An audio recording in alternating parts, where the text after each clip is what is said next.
Eto na nga. Product placement yan pre. Oo, Baka kailangan magbayad. ija-Japanese na lang natin 'yan. Mga kaibigan, alam niyo, sa mga bagong nakikinig dito sa ating podcast, yung katagang Usapang May Tama, isinilang yun dahil, hindi pa pares si Leno 'no. Isa sa amin ay kadalasan nainom during the time ng recording 'no. At ngayon nagbabalik ang ating, habit 'no. Sa episode na 'to, we are culminating, finally, after more than a month, actually after more than 2 months pala, 2 months, we have been reflecting, sino ba tayo? Saan saan tayo nagmula?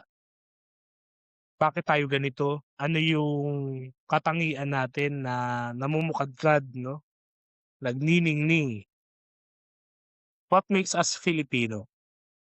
And we've been reflecting so much on the past. We've been reflecting last week 'no, kung narinig niyo nga yung pelikulang Pilipino. Masyado tayong fixated minsan sa kasaysayan, fixated tayo sa ating mga partikular na ugali. Nakausap natin si Prof. Enzo Bandilio, ah, may ganito pala tayong klase ng kaisipan. Ngayon, mag-iinuman na lang tayo kasi ang Pilipino parang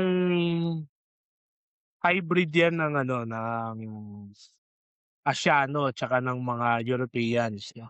Europeo pala. Kailan ba umiinom ang Pinoy? 'Pag galit, 'pag malungkot, 'pag masaya, 'pag hindi malungkot, 'pag hindi rin masaya.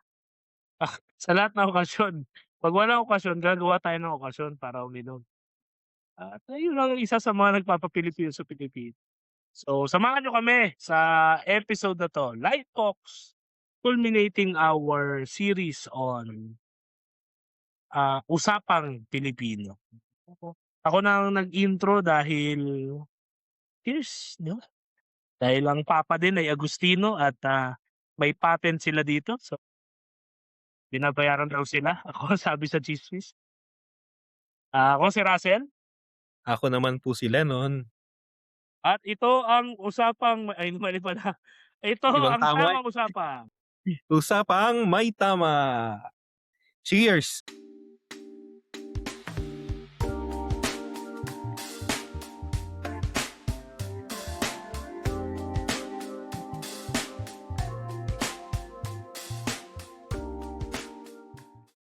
Sa lagpas na 2 buwan, Mhm. ikaw, personally, ano ang mga bagong natutunan mo? Significant lessons na natutunan mo over the past 2 months na nag-aral tayo, sinubukan nating mag-aral tungkol sa, usapang Pilipino. Well, yung experience ko nitong, kasi masidian, talagang intense yung ating ano, focus natin sa Filipino theme nitong nakaraang I think 2 months din, 'no? Kasi never natin ginawa yun, na sunod-sunod na almost. Hindi naman pare-parehong topic pero may isang theme na nag-u-unite 'no, and hindi nga natin plinano yun, Kasi nga nag-start lang tayo ng first circumnavigation of the world, 'no? Nung nasundan ng Heritage of Smallness, parang sige nga, tuloy na natin hanggang ano, hanggang Independence Day, 'di ba? So, well, siguro I can point out some new things and some, things na maybe alam ko na dati, pero yung pag-review niya, it helped me a lot, 'no? Well, for that, of course, yung ating, trilogy ng First Circumnavigation of the World, 'no? Na if you have, watched or heard those 3 episodes, 'no, ang naging focus natin hindi yung ano, hindi lang yung katulad sa schools natin 'no, nung high schools na dumating lang si Magellan, pinatay ni Lapu-Lapu, ta's tapos na 'no. So, we have reviewed yung humanity nung tripulasyon na yun 'no. Nakita natin may mga mukha pala itong mga 'to. Kahit na foreigner sila, kahit na minsan we tend to think na, ah, foreigner, so sila yung kontrabida. Tayo yung mga bida, yung mga ano, yung mga Indio, yung mga katutubo, 'no? And what we've seen there na I think sa akin, although alam ko na yung kwento dati pa, pero na-review ko because of our ano, recordings dun sa 3-episode series natin or mini series rather sa first circumnavigation of the world. Eh, yeah, those people were human. Meron silang mukha, both yung foreigners, gano'n din yung mga ano, yung mga locals, 'di ba?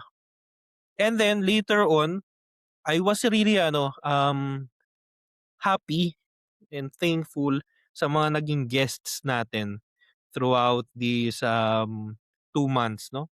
So of course, si Jansen, si Lebron, si Enzo, si Noah 'no, si Noah. Well, si Doc Luke din kahit na ano, maraming mga episode na hindi niyo siya nakita o narinig, pero live siya kasi siya ang nagpo-producer nun, mahilig kasi siyang mag-produce 'no. Karamihan ng mga naging topics namin si Luke ang nag-ano, ang naghain kumbaga 'no, like last time yung although wala siya dun sa recording ng pelikulang Pilipino pero siya ang nag-ano nun, siya ang nag-suggest 'no. So, having these people with us, eh, parang naano lang ako, natutuwa ako kasi yun talaga yung ano ng tamang usapan, eh, 'di ba, yung dialogue. Well, of course yung mainly yung dialogue natin dalawa and then dialogue din with another people na nagpapa-enrich ba, nagpapayaman dun sa usapan natin. Halimbawa, although I've known, Nick Joaquin 'no, simula pa dati nung college pa. Pero napa-review ako dun sa although isang essay lang yon ni Joaquin yung Heritage of Smallness, and I think that is one of the best episodes na nagawa natin sa for 4 seasons 'no. Ang ganda ng ating, naging usapan dun. Yung rants natin, yung ating mga, ideas 'no, saan ba nanggagaling ito, bakit titingi-tingi lang 'no? And I hope na hindi siya naging ano, it did not come as if parang yung pangliliit lang na tingin natin sa Pilipino 'no, but rather really just like Nick Joaquin's essay ay an analysis or at least a reflection niya dun sa ating ano, posibleng inferiority complex kumbaga 'no, quote unquote. Na well, sabi rin ni dun sa episode na yun ang tawag dun ni Doc Luke 'di ba ay generational trauma. And then of course, napag-usapan natin yung ating colonial heritage 'no, na kadalasan yun nga, we tend to think na black and white 'no, na masama lahat 'yan kasi galing 'yan sa ano, sa mga Kastila, galing 'yan sa mga Hapon, galing 'yan sa mga Amerikano 'no. But we tried at least to balance it out dun sa episode na yun. And of course, pumunta tayo, isa sa pinaka I think although yung episode ay hindi naging viral pero one clip of that episode ay naging viral, yung separation of church and state which is also in line pa rin dun sa ating reflection ng pagiging Pilipino 'no.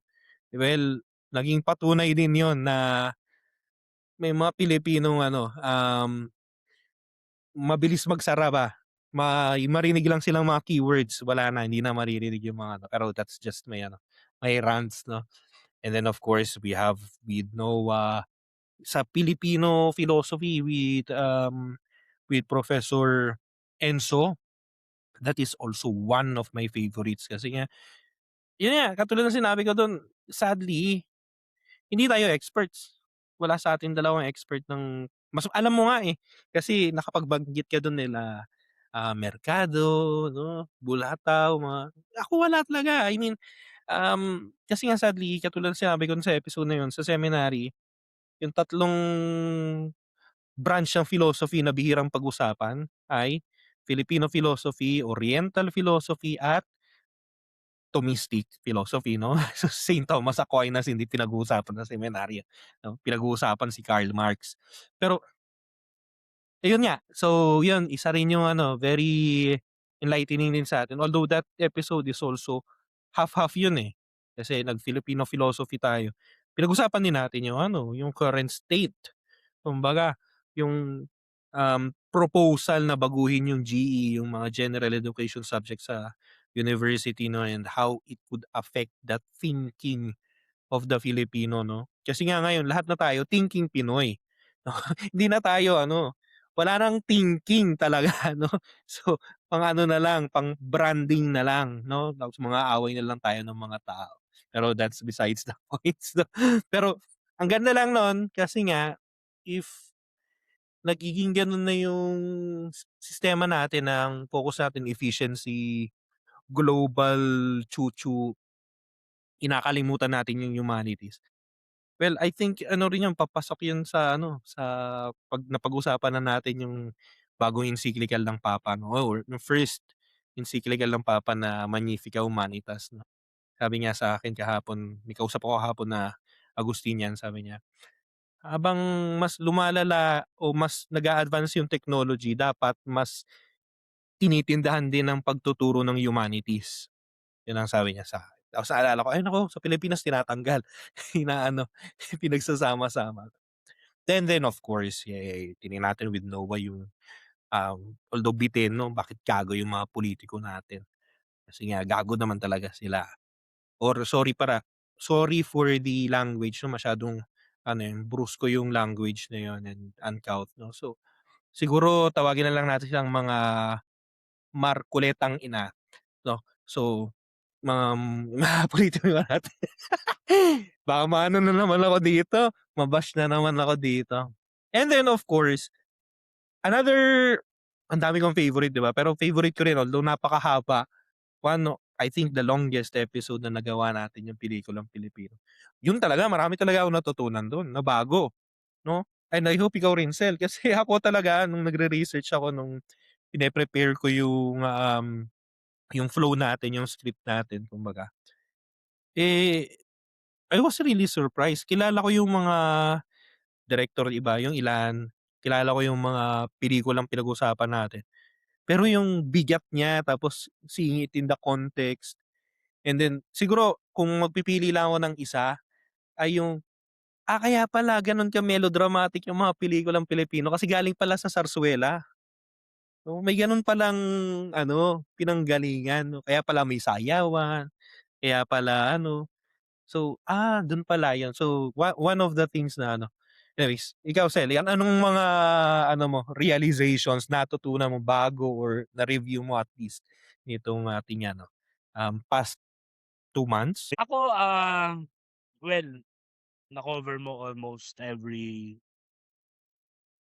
significant highlights nung ating ano, nung ating episodes. Ako, yung siguro para hindi ko na ulitin din yung gano'ng enumeration. Ang na-realize ko, it's just so nice to be a Filipino. Alam mo yun, yung if we are vying for perfection, sure, ang pangit maging Pinoy. Kasi hindi tayo perpekto. Pero kung hindi yun ang focus mo, kung hindi ka obsessed sa fake na perfection or integration, it's quite nice actually to be a Filipino. Na-appreciate ko lang yung realization na meron tayong actually conscious tayong tao, aware tayo, eh, na at some point kailangan nating malaman kung saan tayo nagmula, kung ano yung ugali natin, kung ano yung paniniwala natin, at kung bakit may mga bagay na unique tayo o may mga bagay na kahit 'di ba laging ina-accuse tayo sa colonial mentality. Pero may mga bagay na either hindi natin magawang kopyahin lang o talagang deliberately hindi natin kinokompromiso para lang maging moderno, maging, foreign brand. And that's what I love dun sa series 'no, sa series ito na kuwentuhan natin. From The Circumnavigation to kay Enzo, na-enjoy ko yung kay Enzo. Ayun dun sa dalawang estudyante, kay Jansen tsaka kay Lebron. appreciate ko. Bottom line, gusto ko na merong bagong guest sa Tamang Usapan. Hindi dahil nagsasawa ako sa best friend ko, pero it's just nice na ano, we get to learn from other people, especially those younger than us. Kasi we can only see ourselves doon sa mga bata na ganito kami dati. Grabe yung passion, yung enthusiasm na hindi nagse-settle sa katangahan, yung alam mo yun? Eh, ngayon kasi medyo patient na kami ni Lennon sa mga bobo, eh, kaya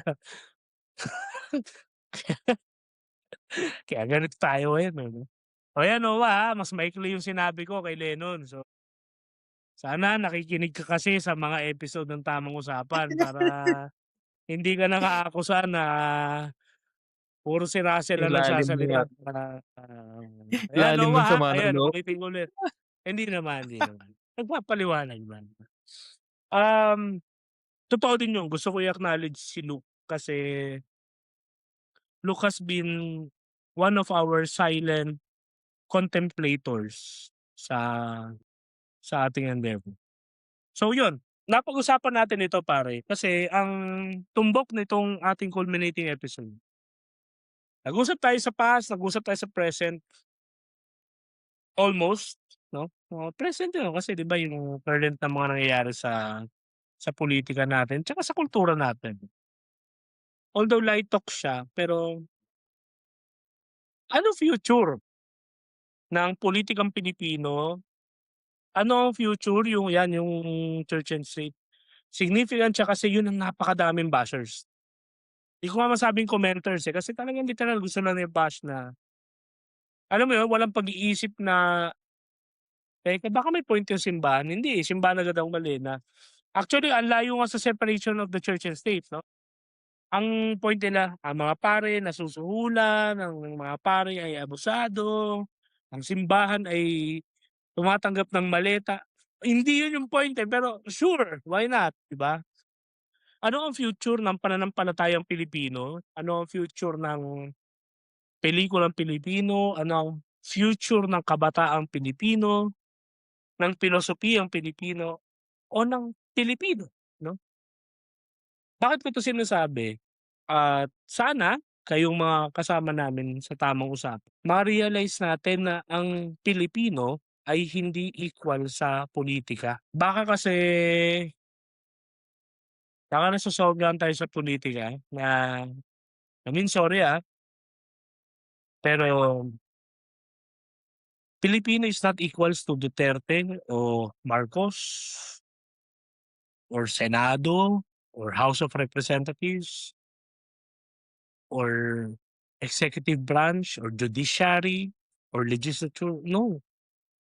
Or local government kung medyo katulad namin kayo sa Taguig na okey hindi ko na itutuloy yung susunod na statement dahil hindi ako lasing. Cheers! Cheers! Kasi kung sabihin ko baka 'to Filipino, quite the contrary. We are actually more political neutral and politically indifferent. Why? Kasi sa totoo lang isang masamang ugali nating mga Pilipino, bagaman tayo ay may konsepto ng kapwa, sa mga recent na obserbasyon natin, kung hindi ka tamaan ng malas wala kang paki sa kapwa mo. So, okey lang 'yan, yang flood control wala akong paki diyan, siyempre taga-bundok ako, eh. Pero 'pag tinamaan na kami, 'pag nasira yung dike tapos bumabaha na sa amin, tamang mura ka na ngayon sa ano, sa kung sino man dapat murahin. El Nino, walang pake yung iba sa climate change, sa La Nina, kasi nandun sila sa mga lugar na medyo komportable. Tapos sisisihin mo pa 'di ba, minsan nga 'di ba, minsan nagiging laban pa, eh, regionalism na, kayo mga Tagalog, 'di ba, tapos mga Bisaya o mga taga Norte, parang kaya ako naniniwala ako hindi tayo politicians, eh, hindi tayo political actually. We are quite apolitical in the sense na wala tayong pake. Basta hindi tayo apektado na negatively. And that also is quite the challenge for us especially sa mga nakikinig o 'pag natatagpo niyo o nababangga niyo yung tamang usapan sa kanya-kanya ninyong platforms. Why? Kasi kung hindi lang tayo about politics, ibig sabihin may maraming mas mahalagang bagay, baka kaya natin din yung pagtulungan. Recently nanonood ako ng mga Brigada Eskuwela ano, ang unique nung ano ko 'no, ng trip ko. Nakaka-encounter marami kasi akong kaibigang teachers 'no. Alam mo yung kurot sa puso ko pare, hindi ko alam sa inyo, kasi yan sila Lennon kaya ganyan yan. Hindi yan nung nag-college hindi pala, nag-college nga pala sa PUP 'to. Sasabihin ko sana kasi yan sila Lennon sanay sa whiteboard. Kasi kami sa Claret kasi ano kami chalkboard pa kami. Alam mo dun ako nasaktan, may isa akong pinanood na ano, na documentary. Nagbibrigada eskuwela sila. Galing sa sarili nilang pera yung pondo para linisin yung classroom. Then ako na nagkaroon ng pagkatuto na sabi sa konstitusyon natin, ang pinakamalaking chunk ng budget ay dapat mapunta sa edukasyon. Alam mo yung kurot sa puso ko na nanonood ako sa kanila, na nagpipintura lang nung black nung pisara, nire-repaint lang nila ng green. So hindi bago yung kahoy, alam mo yun? Tapos naalala ko yung bata tayo nung grade 1 tayo sa CP Santa Teresa na, putang ina yun pa rin yata yun pa rin yata yun ba nung parang ganun ba na tapos gino-glorify natin yun na, kapag tayo na yung mga magulang na, yan din yung blackboard namin nung bata kami. Hindi ba depressing pakinggan yun kaysa sabihin, "Oh, talaga nak TV na kayo or whiteboard na kayo?" Parang may kurot sa puso ko. All this time lagi tayong nagtatalo, lagi tayong nakikipag-away or sorry, hindi pala tayo kasi tayo yung nasa ano, tayo yung caught in the middle, eh. Laging nakikipag-away yung mga mas matatanda sa atin dun sa mga mas bata sa atin na, "Tangina niyo kaya nga kayo ganyan dahil kami ang naghirap ganyan, ganyan, ganyan, ganyan. Nung Weak, time weak kayo. namin naglalakad kami ng malayo para lang pumasok sa eskuwela ta's kayo wala lang aircon nagrereklamo na kayo." As if parang ako kasi against ako dun. Hindi dahil wala akong respeto sa matatanda but rather, hindi ba yun ang punto kung bakit tayo nagsipag-aral at nagtapos at nagtrabaho na naging propesyonal to make life better for the next generation. Tapos ngayong medyo komportable na sila, sisisihin niyo sila na, "Wala kayo sa pinagdaanan." Mali, eh. Hindi ba dapat kung ikaw yung matandang yun at alam mong nag-contribute ka sabihin mo, "Alam mo, masaya ako na ganyan ang nararamdaman niyo at hindi na kayo natulad sa amin." Kung ganun lang din ang mga rektor sa seminaryo, ibang usapan na naman pala yun dahil cheers tayo ulit. So, kasi Yes. may mga rektor na parang putang ina kailangan, parang pinagdaanan nila pagdaanan din ng mga junior nila. Anyway, it happens with other institutions too. Pero yun yung sinasabi natin na, it just pains me na all this time, with all the work some of our mature adults have done, bakit ano pa rin, bakit blackboard pa din na ano, repainted. Tapos part pa rin pare grade 1 ka, anong requirement sa brigada? Wala pa tayong brigada nun, Pero anong requirement sa first day of school? Food socks. Putsa, mag-donate ng isang Walis. Starwax, walis, Tarwa, bunot, bunot. yung basahan na piso. Put puta pre, yun pa rin ang requirement niya yun, eh. Eh, ilang taon na tayong graduate, ilang taon tayo nag-elementary. Nasasaktan ako, ewan ko may kurot sa puso ko na parang ta's sisisihin natin yung mga bata bobo. Tayo nga bobo tayo nung time na yun, kasi limitado yung capabilities. Ngayon, in one click, 'di ba, may piso wifi na nga, eh. Puta dati, ang may internet lang yung kaklase mo naka-Tleya yung notebook. Ako naalala ko meron Oo. pa akong notebook na si Serena del Rimpol yung cover, eh. Tapos yarn, ta's mabilis mapunit, 'di ba? Nakakalungkot lang kasi parang systemic na siya. And I'm only talking about, education, 'di ba? We're not talking about some other issues. So what is the future of Filipino education, for example, dito sa aking kuwento? Yun ang muna ang akin, 'no. Masyado tayong fixated sa pagiging tama, pero gusto natin maging tama, pero are we really doing 2, are we doing the right things? And are we doing things right? Ginagawa ba natin ang mga tamang bagay at ito bang mga tamang bagay, ay ginagawa natin ng tama? Kasi marami pa ring kamote sa'tin, eh. Ako kamote ako kaya hindi na ako nagmomotor ngayon, 'di ba? Kasi oo, sa social media gusto mong maging tama, kami ang tama dahil kung wala ang ganitong pamilya, walang hindi tayo lalaya sa ganitong klase ng pero sige, well, okey for the sake of argument, kung maka-Duterte ka, kung maka-Aquino ka, kung maka-Marcos ka, kung maka-Caranzo ka o maka-Padilla ka, granted, sige sabihin natin for the sake of argument na si family A, siya talaga yung tunay na nagligtas sa Pilipinas, okey. Pero look at yourself, nagka-cut ka pa rin ba sa trapiko? Nandadaya ka pa rin ba ng timbangan? Kumukupit ka pa rin ba ng paunti-unti sa kaban ng bayan? Dinadaya mo ba yung grades ng estudyante mo? Nandadaya ka ba sa exam? Kasi kahit sila yung pinakatamang tao o pamilya o grupo, kung ikaw ay patuloy pa ring gumagawa ng kakurakutan o corruption ng values, walang mangyayari sa bansa natin. No amount of a family, of a person, not even the Pope, kung si Pope ang maging presidente ng Pilipinas o si executive minister o si Grand Imam ang maging presidente, walang walang mangyayari kung tayo by ourselves, we still subscribe to violence, to impunity, to corruption of values.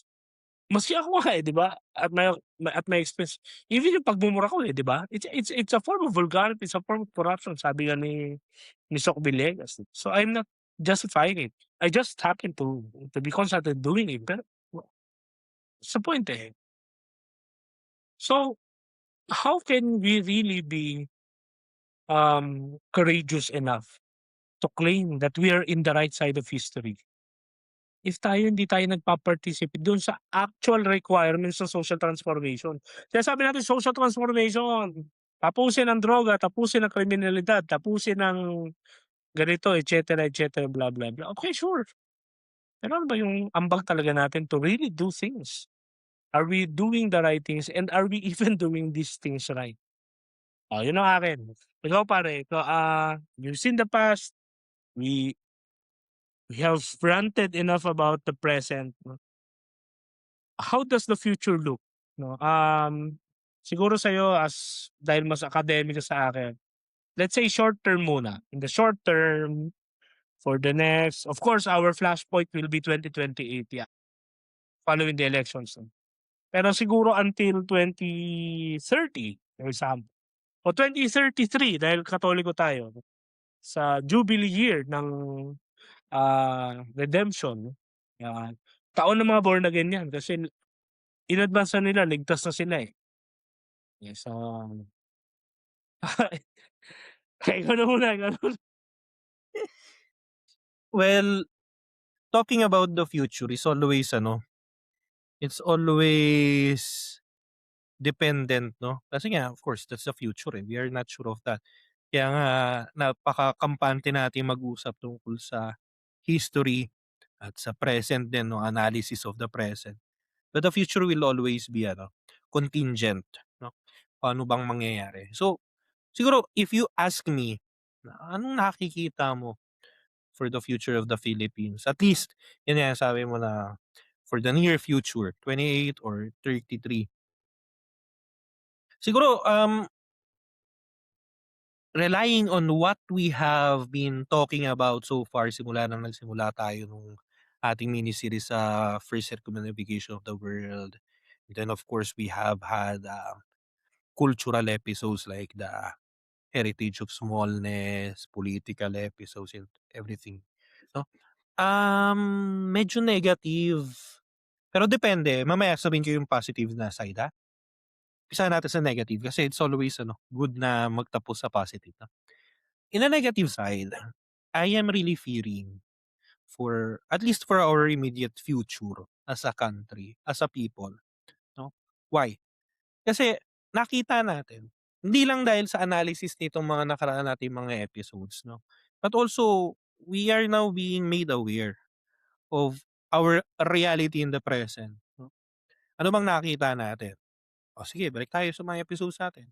Heritage of smallness na we do not have we have the capacity to go beyond what we are now, but we are so comfortable on the small things na we do not go there, 'no. The second thing, okey lang yun sana kung siya lang.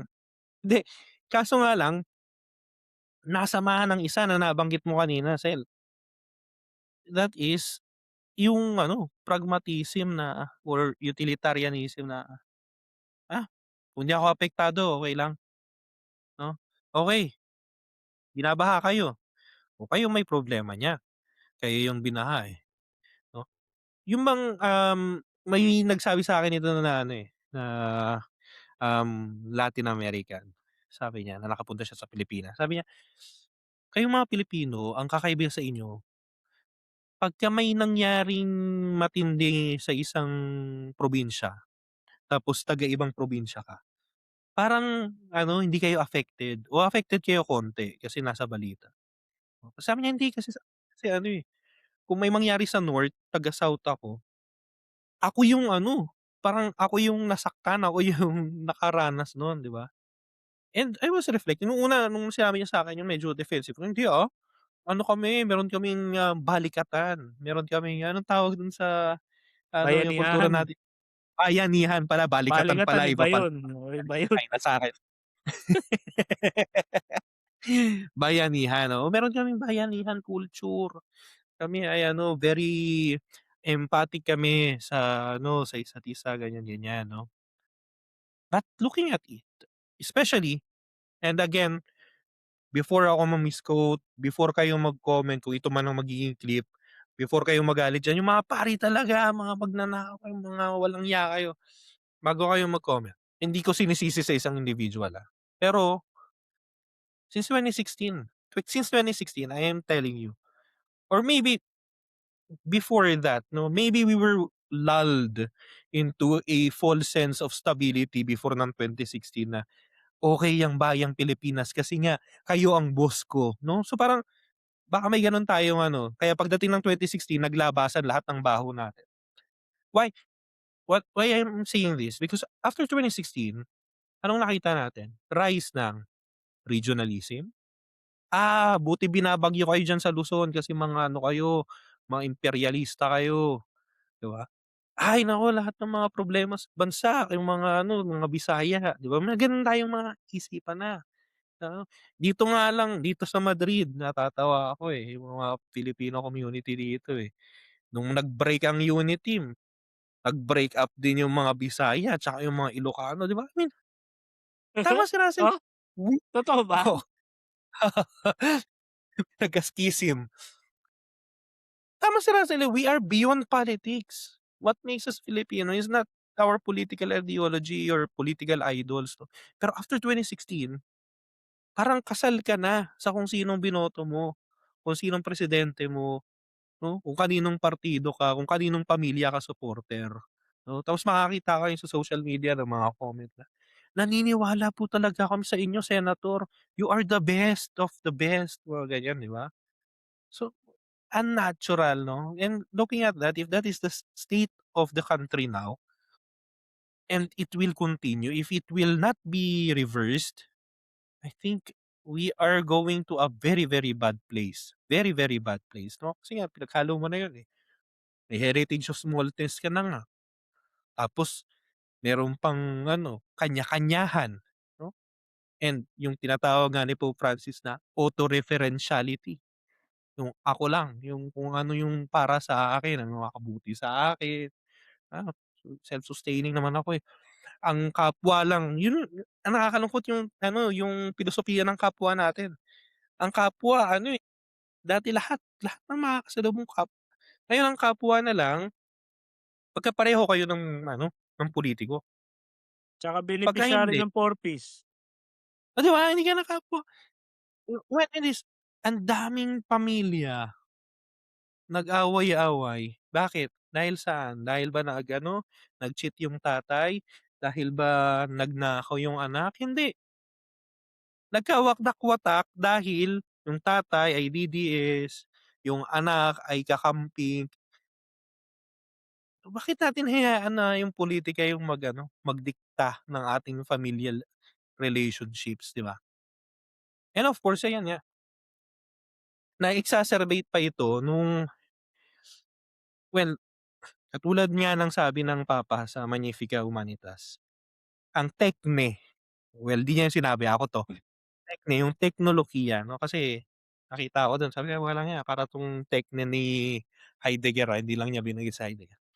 Ang teknolohiya in itself, hindi siya masama, hindi siya mabuti, pero hindi rin siya neutral 'no. Nakadepende kung sino yung nagfa-fund sa kanya, kung paano ginagamit. Diyan din papasok yung social media 'no. Hindi siya neutral 'no. It can exacerbate the bad, it can help for the good 'no. For example, yung mga civic ano natin, Unity March, 'di ba, mga ganyan, 'di ba? ₱1,000,000 march, yan, organized ng social media, good. But it can also exacerbate the bad 'no. Dahil feeling mo hindi naman tayo magkaharap kahit na may mukha ko, pero faceless ako. Kasi nakikita mo lang ako sa clip ng tamang usapan Facebook, eh. So, puwede mo na akong hamunin ng suntukan. 'Di ba? Kasi alam mo na hindi mangyayari yun, eh. Meron kang tapang na gano'n tapos unti-unti nawawala yung civility, 'no? Tapos nagsasara na tayo ng nagsasara ng isip natin na makarinig lang tayo ng kaunti lang na, um, na criticism. Hindi nga sa atin, eh.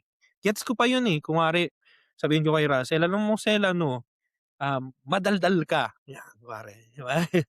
"Ano ka, tawag dito, manyakis ka, look." 'Di ba, ganyan. Kung magalit ka sa'kin Akala sabihin mo mo ako, eh.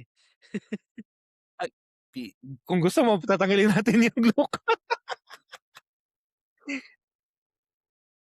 Kung magalit ka sa'kin hamunin mo ako ng suntukan, mage-gets ko yun. Kasi kininiticize kita, eh.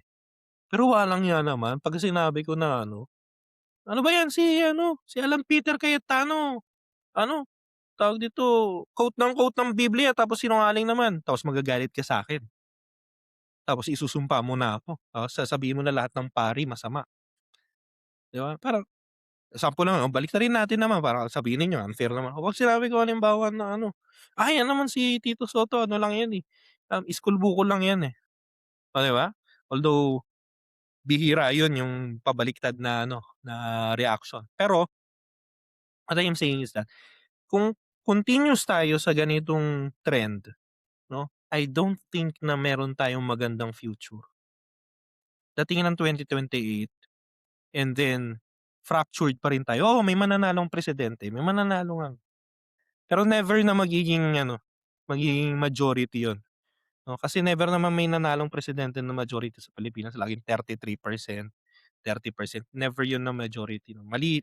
Tapos talaga dapat baguhin yung ano, yung constitution, baguhin 'yan dapat ano, gawing two steps, yung ginagawa sa ibang bansa na ano, may first round, sinong top 2 na maiwan dun sa first round, may second round. Para tip 1% talaga yung usapan ng mananalo. Pero sige, going back. May mananalo.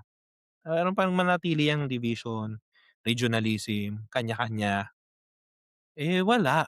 Walang mararating ang Pilipinas. Kung ngayon nagrereklamo na kayo sa taas ng bilihin, nagrereklamo na kayo na walang kwenta yung mga services, healthcare, mga, public service, mas lalong lalala.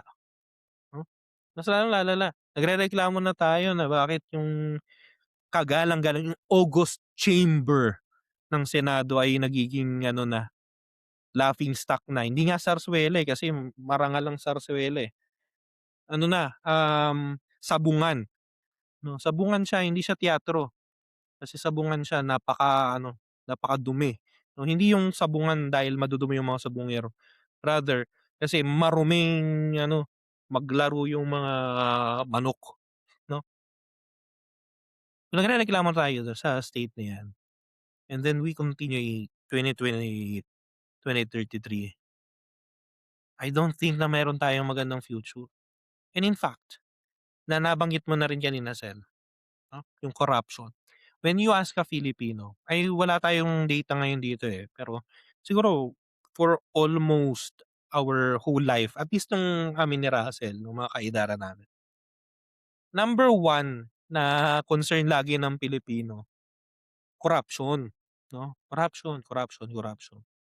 And dun ko na-gets kung bakit pumasok yung mga populists, 'no, yung mga outsiders kasi sila, eh.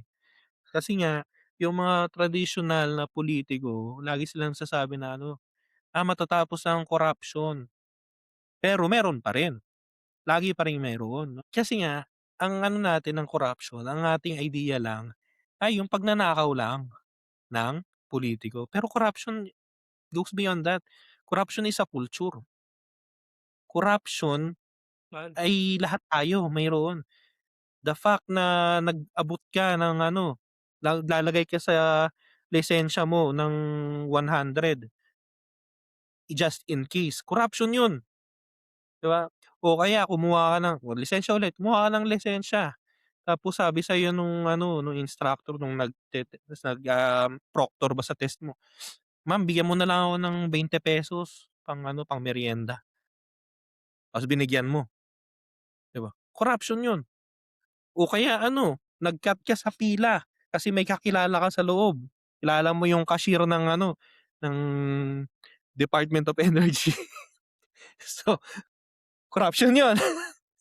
O hindi ko kaya narinig, hindi ako, mo narinig. ito sa ano, Department personal of na Energy experience. daw. Personal experience ko nung ano, nung mga bata tayo. Kunwari pagtapos namin ng school, lalabas kami, uwian, tapos may mga nagtitinda, 'di ba, may mga street vendor. Tapos may nagtitinda ng kwek-kwek, 'no. Bibili kami, kami niyan nila Ron, nila Kier. Eh, bisis yung nagtitinda ng kwek-kwek kasi ang daming batang namimili. Ang binili PWD. lang namin 5, pero ang kinuha ko 7. So, corruption yun. Kultura na kasi siya, kultura na siya. And bakit siya mahirap tanggalin? Kasi comfortable siya, eh. Comfortable maging corrupt, 'no? Dumaan ka sa bus lane, 'di ba? Kasi nagmamadali ka, eh. Hindi ka mag-aano, eh, hindi ka mata-traffic, eh. Mag-cut ka sa pila, 'di ba? Eh, gawin mong 7 yung kwek-kwek mong 5, 'di ba? Kasi comfortable ka tapos meron pa tayong ganitong mindset mga Pilipino na ginagawa naman ng marami, talo ako 'pag 'di ko ginawa, 'di ba? So, I think yun ang pinakamalaking problema if we want na ma-reverse yung course. Kasi I'm really seeing na we are on a downward spiral, eh. If we want na at least hindi man maiangat talaga, pero at least mai-salvage lang na hindi siya mapunta sa masyado ng malalim to the point of no return, siguro kailangan natin baguhin yung ating idea ng corruption. Not as just corruption of those in power na pagnanakaw lang ng salapi lang, but really corruption of virtues, corruption of values, 'no? Corruption does not only mean na pagnanakaw sa kaban ng bayan, 'no? Corruption is a corruption of the human heart. Kung corrupt ka, hindi ka na makatao. Tao ka pa rin, pero hindi ka na makatao, yun lang. So, walang dugtungan muna. Kasi dun din ako kumukuha ng reflection sa mga reflection din ni Len. Pero bago ko makalimutan, point out ko lang, alam niyo kung gaano ka-out of touch sa reality si Lennon. Number one, hindi na iniipit ang pera sa driver's license kasi may GCash na.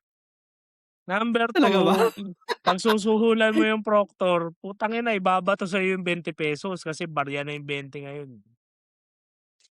Hindi, pero that's actually what we used to know, 'di ba? And alam mo yung masakit dun kasi it has become an open secret, eh, na parang, okey lang yun.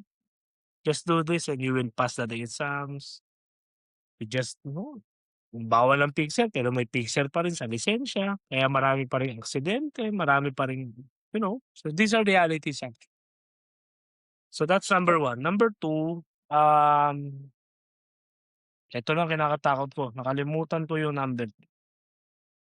May sinabi sila nun na napakaganda kanina. Anyway, dahil nakalimutan ko na, I move on. Here's the thing, ayokong kay Leron manggaling dahil magiging bias agad dahil pari siya. Pero ako, laiko, ex-Sen, just trying to do my best to live as an ordinary citizen sa bansa. I would like to invite everyone sa reflection na ito. You always say or most of us tend to say, "Bakit ang simbahan nangingialam sa pulitika, separation of church and state." Pero if you look at almost everything that concerns our politics, these are moral issues. Hindi ko alam kung we are just too proud or blinded already or angry or frustrated or disappointed already with the government system or our political systems that we fail to recognize that our problems are actually moral in nature. Corruption. Why? Tama sila nun. Corruption is never about the money, but about values. Why?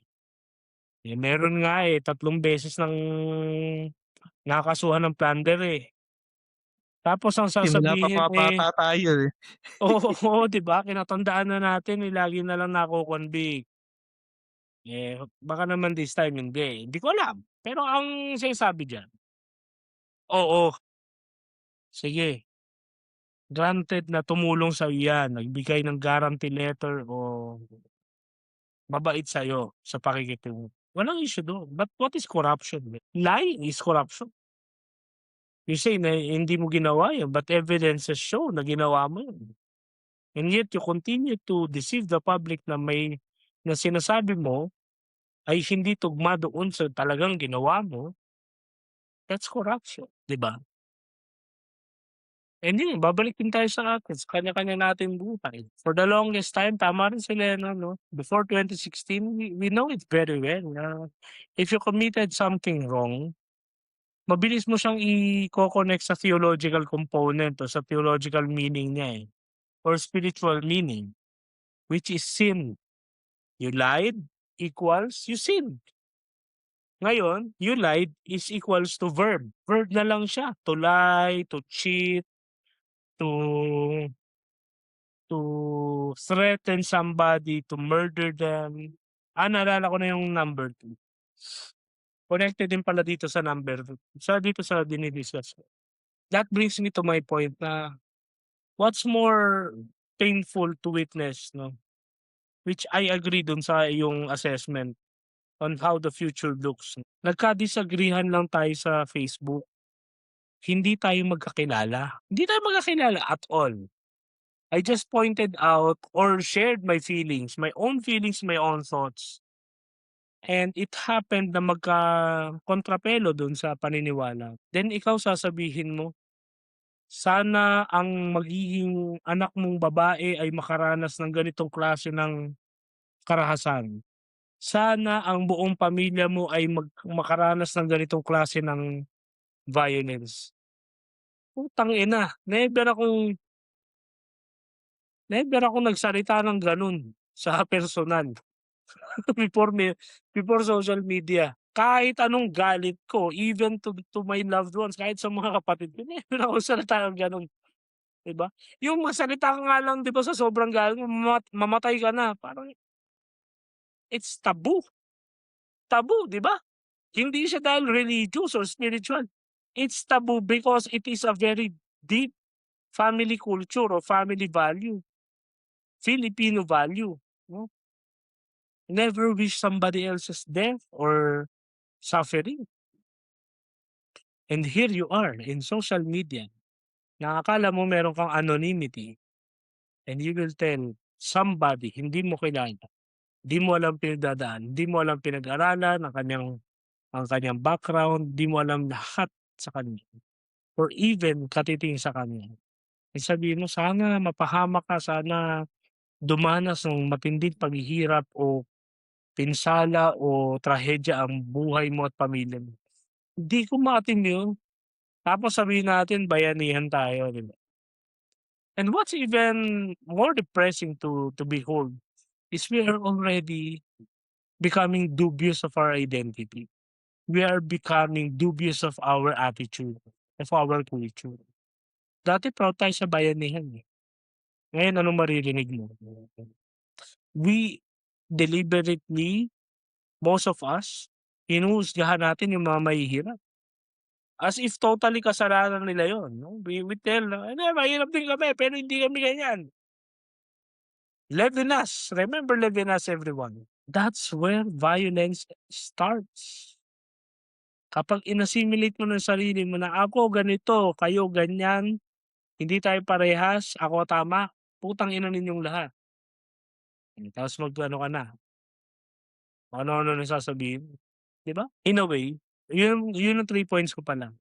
Number one, eh, yun nga, ah, even yung outdated na nostalgia namin ni Lennon sa kung ano yung mga usual practices back then it is still perpetuated even until now with even the modern means dahil meron ng electronic, cash transfers and, imagine niyo 'no, wala pa kami, hindi pa kami pinapanganak meron ng fixers and ngayon nag-modernize din sila.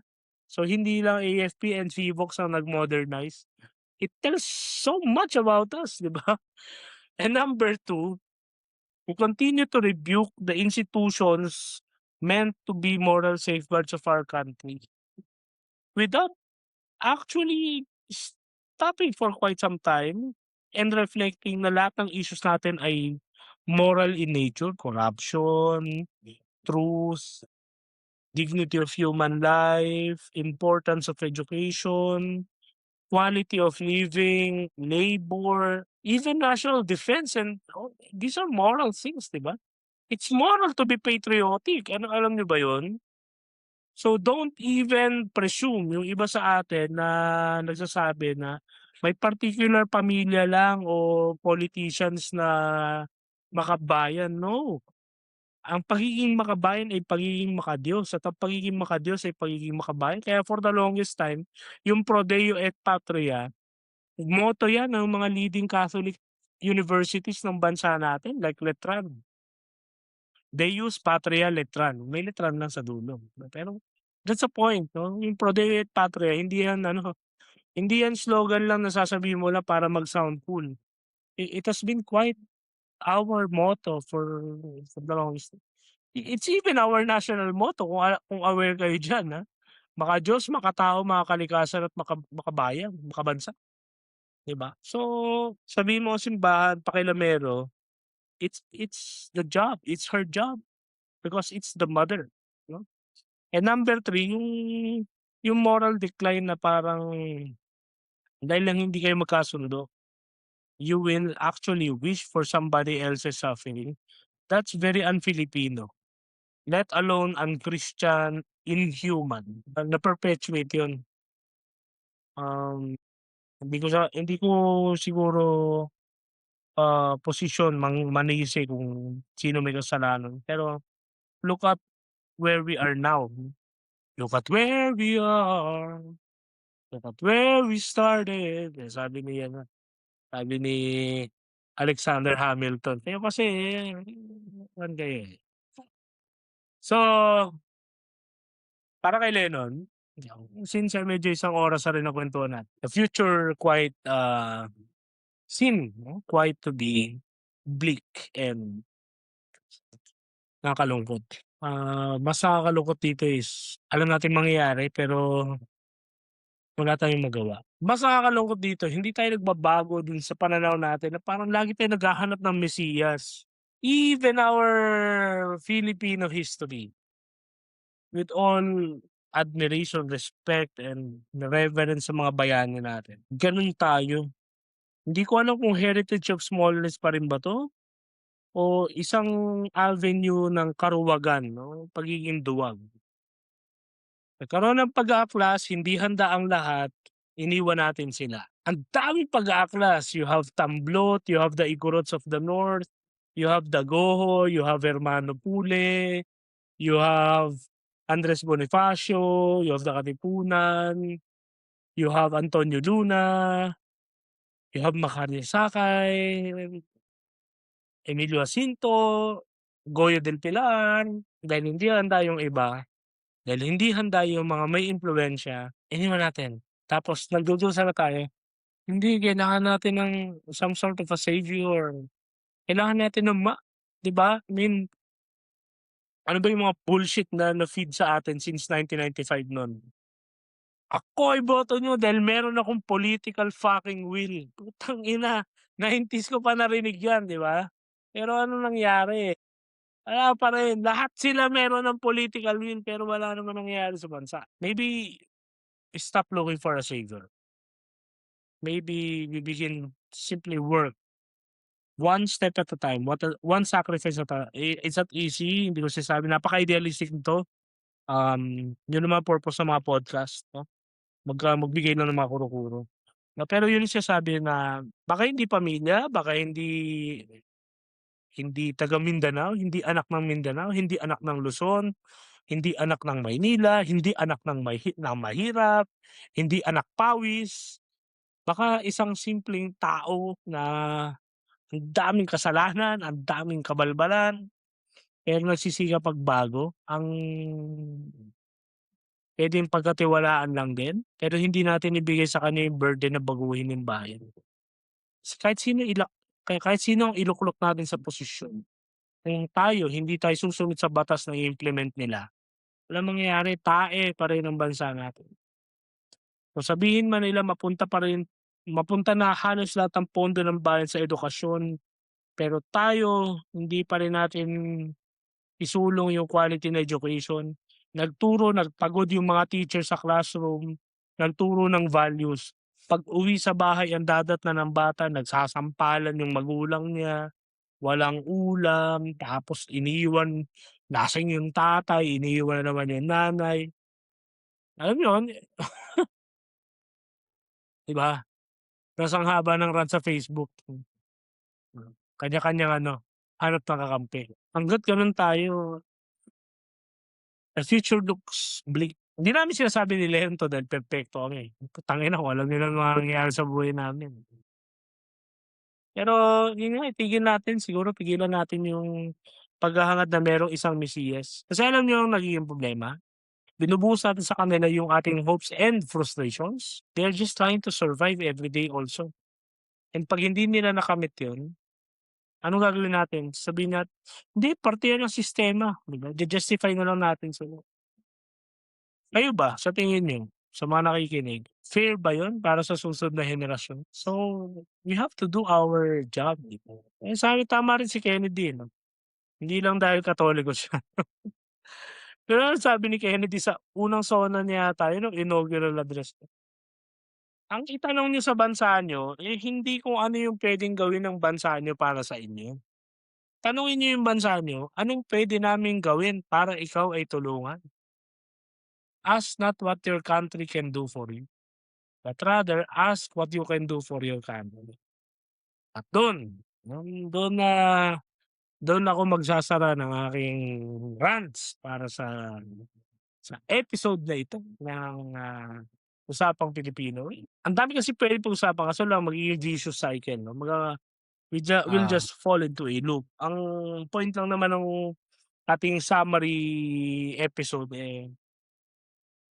we have looked quite well sa past natin, We describe kung ano yung mga nangyayari sa ating lipunan ngayon. We describe how we've been back then hanggang ngayon yung may gano'n pa rin tayong ugali, ibang sitwasyon lang. And now we try to ano, to take a peek 'no, o sumilip sa kung ano kaya posibleng maging itsura ng future. Now, may prinesent kami ni Lennon. Yes, mukha nga siyang malungkot, mukhang depressed. Pero future nga siya, eh, yun ang kagandahan sa future. Puwede siya laging mabago. Kung nakarating sa inyo itong episode na 'to and somehow sa Mayo 2028 maalala nito, remember wala sa kamay ng isang tao, sa isang pamilya yung makapagbabago ng bansa. Actually walang pagbabagong kailangan. Kapag nasa kalagitnaan ka, yun ang sa tingin ko pilosopiya din ng time, eh. 'Pag nasa kalagitnaan ka ng isang bagay, hindi yun bago. Alam niyo kung kailan nare-realize nating may bago? 'Pag nangyari na, past. Bakit? Pre, may bagong salta, oh. 'Di ba past yun? Nakasalta na. Nakasalta na siya kaya siya naging bago. Ewan ko pero siyempre, kung medyo may iba kayong ano diyan. So, newness is something that you experience first. Therefore, it's past already when it happens. So, kapag sinabing change is coming, scam yun. Kasi change is something you will realize afterwards. So, kung pangako lang yun, too good to be true, huwag niyo ng patusin. Parang awa niyo na, maawa kayo sa magiging apo at anak ninyo. Hmm. Kasi yun ang hallmark ng genuine na pagbabago. Yung first time natin nadamang Pilipino tayo, patay na si Rizal, patay na si Quezon, patay na si Aguinaldo, 'di ba? Yung time na we realize we need things to change, that's the moment we have already changed and it's already in the past tense. So yeah, yun ang, challenge sa atin 'no. Baka sa 2028, eh, maging allergic na tayo sa word sa pagbabago, pagkakaisa, ang pagkakaisa o kaya Talyano Gold o kung ano mga, ibababa yung kuryente o ano ba yun, papanagutin daw yung mga dati. So ngayon, focus na tayo sa ano, sa pag-move forward ng bansa natin. Alam niyo kung medyo may ganito lang din tayong sensitivity, baka din nga tama ka rin nun, eh, just to end 'no, baka mas genuine din yung concern natin sa mga nahihirapan nating kababayan, just like others sa ibang bansa 'no. Wala ng south or north, parang, shit may nangyayaring bagyo dun sa kabila. Yung mobilization hindi na siya yung alam niyo yun, natural na lang siya 'no, dala tayo, eh. Ayun, kaya let's remain hopeful and, in a way sikaping matuto sa kung anong nangyari nung nakaraan, matuto sa kasaysayan, gamitin para sa pagpanday ng isang mas maliwanag na bukas. Yan ang akin, paring Lennon. Siguro ako, just to end, sabi ko nga sa inyo kanina, ayokong i-end na negative lang kasi ang bleak nung aking ano, eh, forecast, eh, ng future forecast. Pero I want to end it in a positive note. Kasi, yeah, things are bleak, things are bad, they are becoming worse every second. Every day, may bagong pangyayari sa sabungan na tinatawag nating ano, Senado for example. O kaya maraming nangyayari sa atin na nadi-distract lang tayo. But also, we have to recognize na there is hope. And yan ang na-realize ko rin pre dito sa ating ano, 2 months-ish na Filipino theme episodes 'no. Especially nagkaroon tayo ng mga guests 'no. Especially yung ano, yung mga bata, yan sila Lebron, sila Jansen, si Enzo. What I realized there is that may point pa rin naman pala si Doktor Rizal. kabataan pa rin talaga ang pag-asa ng bayan, 'no? It's it's true na sometimes maraming mga kabataan ang desensitized na, 'no? Kasi kahit ako, I've been there na wala ng pag-asa, Pilipinas 'di na magbabago. So, para saan pa na ako'y mag-effort para baguhin siya, para tulungan siya. Pero what I've realized is that may gano'n, pero meron ding mga ano, mga kabataan na handa at passionate enough. We've seen Jansen, we've seen si Lebron, very passionate sa education, sa history, 'no. So, ibig sabihin hindi pa patay ang kasaysayan para sa mga kabataan. And then of course you have si Senso 'no, na very passionate sa Filipino philosophy dahil nga nagsisimula pa lang. Sabi niya 'di ba, bata pa ang pilosopiyang Pilipino. Isa siya sa mga unang nagpupunla kumbaga o nagtataguyod, nagtutuloy ng mga naipunlana ng mga Filipino luminaries 'no.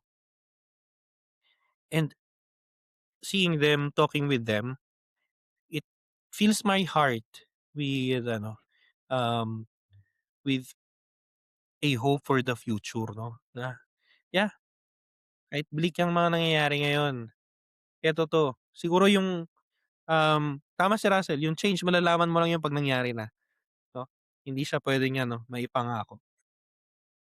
Pero siguro hindi pa natin yun ano, makikita yung change na yun, maybe not in 2028, not in 2033. But with these people 'no, yung mga kabataan na yan na nakausap natin, yung mga nakikinig dito 'no, na ano, maybe it will be in your generation 'no, paunti-unti, paunti-unting ano, pagbabago 'no. Kasi tama, we do not need a Messiah because we have already a Messiah. May tagapagligtas na tayo, hindi natin kailangan ng ano, ng punyetang magsasabi na ano, "Ako ang magliligtas sa bayan, gagapiin ko ang kriminalidad in 6 months tapos magje-jet ski ako." Hindi natin kailangan yun. What we need is someone who will say na, "Okey, ako gagampanan ko yung tungkulin ko. Ang maipapangako ko sa inyo ay ayusin natin yung education, ayusin natin yung infrastructures." Mga gano'ng bagay na practical. Kasi hindi natin kailangan ng tagapagligtas, 'no? Ang makapagligtas lang sa bayan, tayo ring lahat. And I am very hopeful kasi talking with these young people and of course, the young people din na mga audience natin, I can see there is passion, hindi pagod, walang defeatism, yon. Yeah, kasi pagka dumating na yung defeatism sa ating, culture, that will be the end of the Philippines. But still, wala pa ring defeatism sa kultura natin kaya I am hopeful.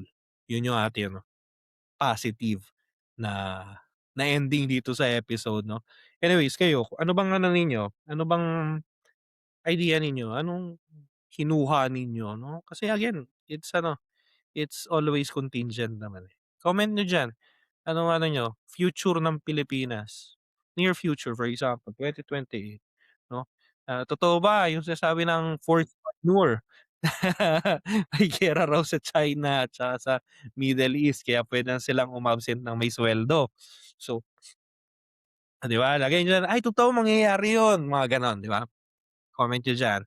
And then of course, eh, in all fairness sa mga nakikinig ng podcast na ito, civil lang mga nakikinig sa'tin kaya I'm very ano, hopeful pagka nagsisagutan itong mga ito at ano, very ano naman 'to, intellectuals. Oo, unlike yung mga random people lang na makakita lang ng clip na, walang hiya ka!" Mga gano'n, 'di ba? Anyways, so dito na muna dahil tayo ay ano, may utang kami sa inyo, nakatatlong oras kami nung last time. So ngayon, At least, eh, although isang oras lang halos. oo, 1 hour ano, normal na ano. Next week, kita-kita tayo, inaaral pa rin namin ni Russell yun, sana mai-record namin sooner 'no, para maging available na sa inyo. Gagawa kami ng episode about sa Magnifica Humanitas 'no. Katoliko So naman yeah, kami next week. late 'yun kasi nga Mayo pa lumabas 'no, pero gano'n kilala niyo naman kami, gano'n kami pinagninilayan muna namin. As if naman pinagninilayan talaga namin, pero pinagninilayan, minumuni-muni muna namin at ninunguya bago kami nagkokomento 'no. So pag-usapan natin yung Magnifica Humanitas, i-try natin na ewan ko baka maging 3 oras na naman yan, pero tingnan natin na ano, and yun na muna, and as usual, if you have any comments, suggestions, please, don't hesitate to contact us sa email natin tamang-usapan-podcast@gmail.com or comment sa Spotify, sa social media 'no, our social media, presence. We are in TikTok, we are in Facebook, Instagram 'no, YouTube is also a social media, and of course if you are consuming din sa YouTube 'no. Threads, may threads din tayo 'no. So, just comment there 'no. And then of course, please, if you can, please rate our podcast. Please share this, like 'no, subscribe kung puwede, and yun, salamat sa pakikinig. Kaya yun na muna, ito po muli si Lennon. Ayan, Noah, ha, isang oras lang kami, ha, at si Lennon ang nagsalita halos buong episode, So, ako po si Cheers, Russell. cheers, cheers. Cheers, cheers tayo diyan. At ito ang Tamang Usapan. Usapang may tama. Bye-bye. Ayan, Noah, ha.